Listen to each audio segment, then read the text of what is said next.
Baik adik-adik, di video kali ini kita akan membahas sebuah contoh soal berkaitan dengan menghitung momen inersia sistem partikel dinamika rotasi fisika SMA kelas 11. Soalnya adalah susunan 3 buah massa titik seperti pada gambar berikut. Jadi massa titik itu kata lainnya adalah partikel ya. Kalau partikel itu sebenarnya adalah sebuah benda yang ukurannya kecil sekali sehingga dimensinya itu bisa diabaikan.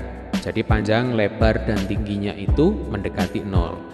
Kemudian diketahui jika M1 1 kg, M2 2 kg, dan M3 3 kg, berarti ada 3 buah partikel ya, ada 3 buah massa titik. Tentukan momen inersia sistem tersebut jika diputar menurut poros P dan poros Q. Momen inersia partikel rumusnya adalah I sama dengan mR kuadrat. I itu adalah momen inersia, kemudian M itu adalah massa partikel. Kemudian R itu adalah jarak partikel ke poros. Jadi nanti acuannya selalu diukur terhadap poros. Contohnya soal yang pertama. Kita diminta untuk menghitung momen inersia dengan poros di P. Ya, betul ya.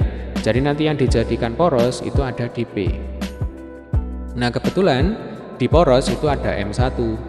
Nah, karena M1 itu ada di poros, maka M1 bisa kita coret karena momen inersianya sama dengan 0. Coba adik-adik amati ya rumusnya. I sama dengan mR kuadrat. R itu adalah jarak benda ke poros.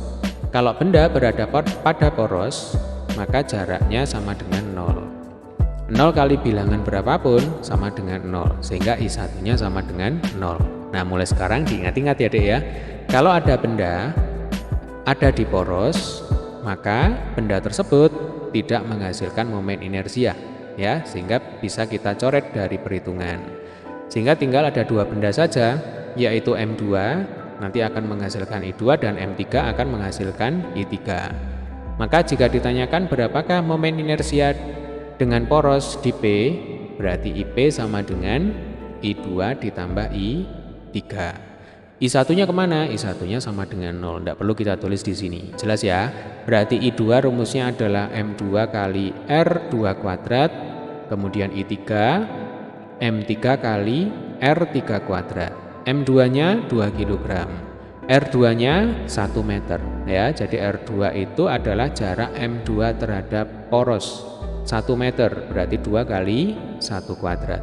I3 caranya sama. M3-nya 3 kg. Kemudian R3-nya 1 meter, 2 meter ya, 1 meter ditambah 1 meter. Karena R3 itu adalah jarak M3 terhadap poros. Berarti ini 3 kali 2 kuadrat. 2 kali 1, 2. 3 kali 4, 12. Betul ya? 2 ditambah 12 sama dengan 14 kg meter kuadrat. Jadi jika kita ditanya berapakah besar momen inersia sistem dengan poros di P, jawabannya adalah 14 kg meter kuadrat. Jelas ya? Kita lanjutkan ke soal yang kedua. Menghitung momen inersia sistem dengan poros di Q. Nah, caranya sama. Jadi yang dijadikan poros sekarang ada di Q. Maka nanti M2 bisa kita coret. Ingat ya, benda yang berada pada poros tidak menghasilkan momen inersia. Sehingga nanti yang menghasilkan momen inersia itu adalah M1, anggap saja di sini I1, dan M3 ya, ini berarti I3. Maka jika yang ditanyakan itu adalah momen inersia sistem terhadap poros di Q, berarti IQ sama dengan I1 ditambah I3.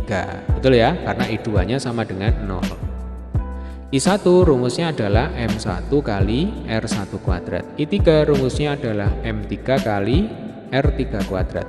Ingat acuannya selalu terhadap poros ya, diukur terhadap poros. Porosnya ada di titik Q.